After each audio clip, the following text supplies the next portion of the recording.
Si tu as déjà eu le sentiment d'être bloqué, ou si en ce moment tu as l'impression de ne pas progresser après une immigration dans un nouveau pays, sache que cette vidéo est faite pour toi. Bonjour et bienvenue sur ma chaîne, moi c'est Ghislain Seignou et nous allons aborder aujourd'hui un sujet qui est très rarement abordé, pourtant qui est très important, celui de la stagnation ou de sentiment de régression même à un moment donné lorsqu'on immigre dans un nouveau pays ou lorsqu'on vient d'arriver dans un nouvel environnement. Dans cette vidéo, nous allons voir pourquoi cela arrive, quels sont les facteurs qui peuvent influer sur le fait qu'on stagne ou qui donnent l'impression qu'on n'avance pas beaucoup. Nous allons voir ces facteurs dans cette vidéo.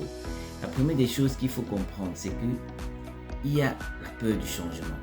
Vous savez, on veut bien immigrer, on veut bien arriver dans un nouvel environnement, mais généralement, ce qui nous motive à immigrer, c'est le bien-être. Mais ce qu'on oublie, c'est que ça va demander des habitudes différentes, des efforts différents, des actions différentes, parce que l'environnement est différent. Donc, lorsqu'on arrive, cette peur de faire des choses différemment là, peut influer sur le fait qu'on n'avance pas comme on voudrait bien. Donc la peur du changement peut entraîner les à engager de nouvelles opportunités, parce qu'il est important de comprendre que lorsqu'on arrive dans un nouvel environnement, il est important de mener des actions pour des nouvelles opportunités. Deuxième des choses, c'est qu'on a peur de l'échec. Lorsqu'on arrive également dans un nouvel environnement, on a peur d'échouer, ce qui est un facteur qui peut nous ralentir, parce que il est mieux d'essayer avant d'échouer que de ne même pas essayer, parce que ce facteur de ne pas essayer nous entraîne vers ce troisième sous-point qui est la zone de confort. On veut rester dans notre zone de confort, on ne veut pas sortir de cette zone qui peut-être était le cas dans notre précédent pays, mais l'environnement dans lequel on est actuellement, le pays dans lequel on est actuellement nous pousse ou bien demande à ce qu'on sorte de ces zones de confort là. Donc ces trois sous-facteurs peuvent entraîner la stagnation. Comme deuxième grand point, le manque de plan clair. Je l'ai dit dans une précédente vidéo, il est important de se comprendre que immigrer c'est un projet. Tout comme créer une entreprise, tout comme aller à l'université, il est important de comprendre qu'il faut un plan. Il faut avoir un plan avant même d'arriver dans ce nouveau pays. Beaucoup de gens immigrent sans avoir un plan clair, ce qui fait que ils ont des difficultés à prendre des décisions. Parce que si vous n'avez pas de plan, vous allez naviguer à vue et vous n'allez pas prendre des décisions claires. Et en ce moment, vous avancez sans direction, ce qui est un danger. Parce que vous pouvez faire la même route plusieurs fois puisque vous n'avez pas de direction claire. Troisième des choses, c'est que les gens ont les attentes trop élevées. C'est vrai, lorsqu'on immigre, on quitte généralement des pays moins avancés vers des pays développés. Et vu que l'image qu'on a de ces pays-là, c'est que les choses vont très vite. Et on a le sentiment que les choses doivent aussi aller rapidement pour nous. Mais ce qu'on oublie, c'est que les gens pour qui les choses vont vite dans ces pays-là sont des gens qui sont nés là, qui ont grandi là. Ils ont déjà ce système-là en eux. Mais nous arrivons dans un nouvel environnement, de nouvelles habitudes, nous devons fréquenter les nouvelles personnes.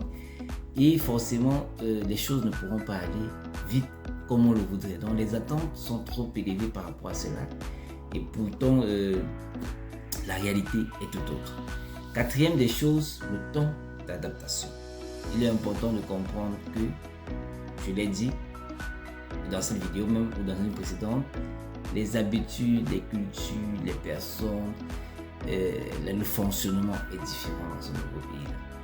Donc, il est important de prendre le temps d'apprendre, très important, apprendre dans la culture, apprendre même la façon de travailler ou les enseignements académiques dans ce pays-là. Il est important d'aller à l'école.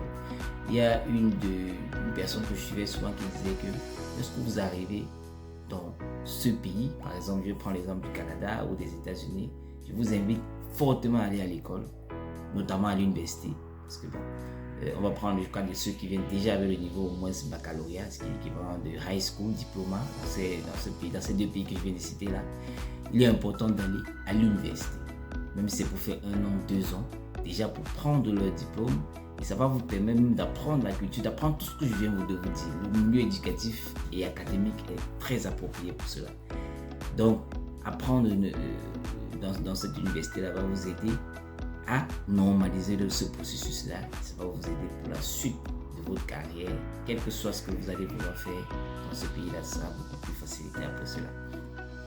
Donc, pour finir, il est important de comprendre que la stagnation est souvent temporaire parce que c'est une période d'adaptation.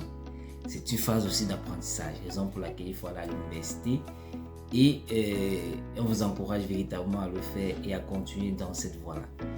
Je ne sais pas quel est votre cas. Est-ce que lorsque vous avez décidé de changer de pays, vous avez vécu cela? Et maintenant, comment avez-vous fait pour surmonter cela? Vos commentaires, vos avis et votre histoire nous intéressent en commentaire. Et je vous inviterai également à vous abonner à cette chaîne, à cliquer la cloche de notification pour ne pas manquer nos prochaines vidéos. Et sur ce, je vous remercie d'avoir suivi cette nouvelle thématique et on se dit à très bientôt pour une nouvelle thématique. Ciao!